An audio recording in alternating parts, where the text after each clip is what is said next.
Now we found that the masculine paradigms in the first declension are a little harder.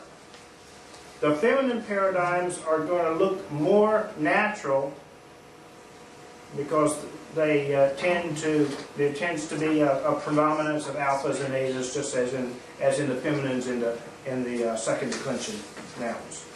So let's take a look at Hemera, the word for day.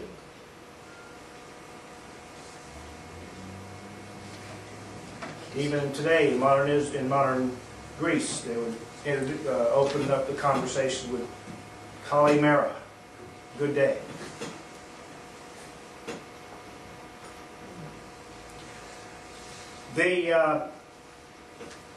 It's a feminine. These are all feminine nouns, and so you begin with eta as the definite article, and alphas predominate in Hemera. Not an eta in the inflected ending anyway.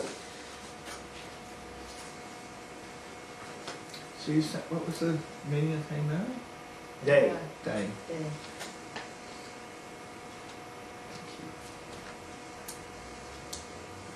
And notice that the plurals, again, are the same as the masculine plurals.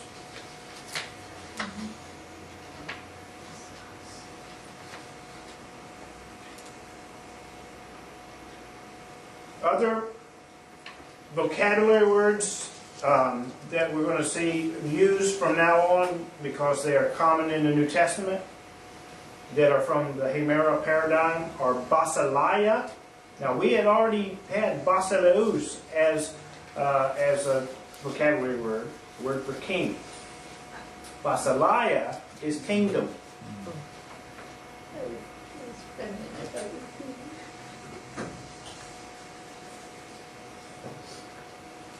Exousia, word for authority.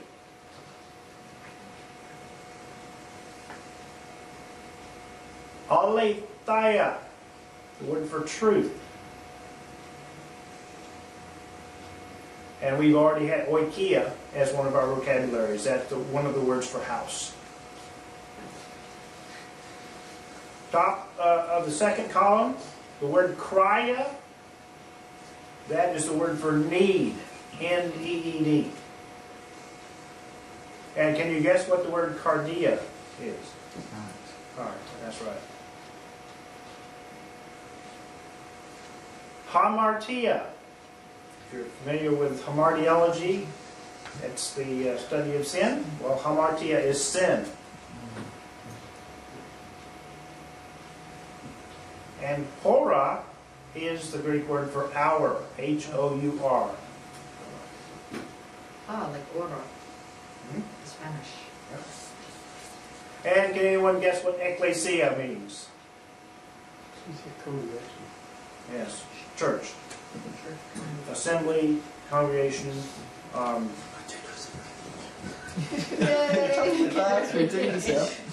that moment anyway. Yeah.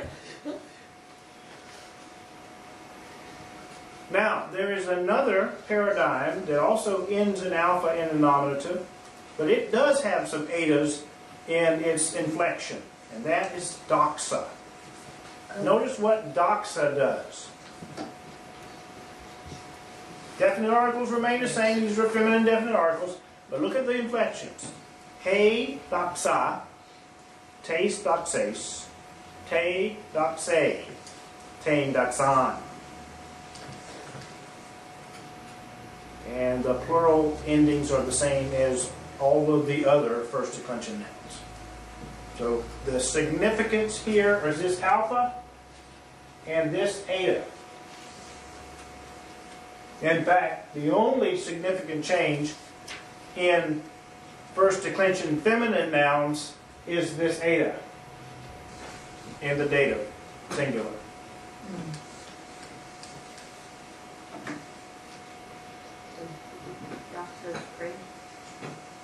Doxa is praise.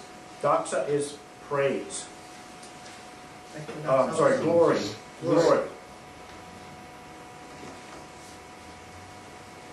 I guess praise could also be as a definition for doxa.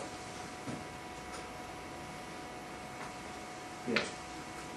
We have already had one of the other words that is an example in this paradigm, the word thalassa, for seed, one of your old-time vocabulary words, that shows up and that follows the doxa paradigm.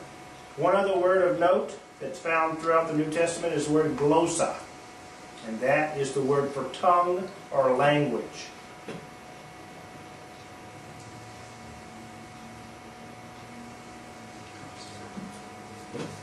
So far, the feminine paradigms include hemera and doxa. And there's one more. Phone.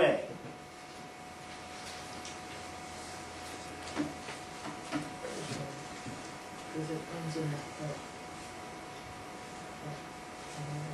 Phone is the word for sound or voice. oh, like a phone.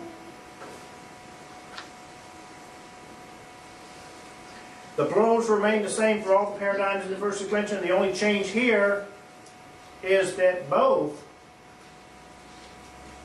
the nominative and the dative take the etas.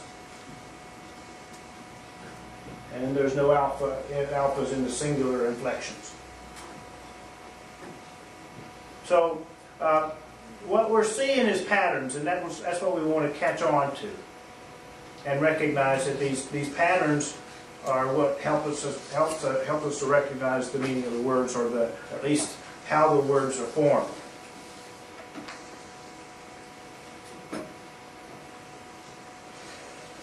Some other very prominent and popular words in the New Testament that come from the phone paradigm are gay, which means earth, zoe, which is the word for life, or one of the words for life. Why? We get our word zoo from that, from zoe. Why are the two forms given, like the nominative and the genitive?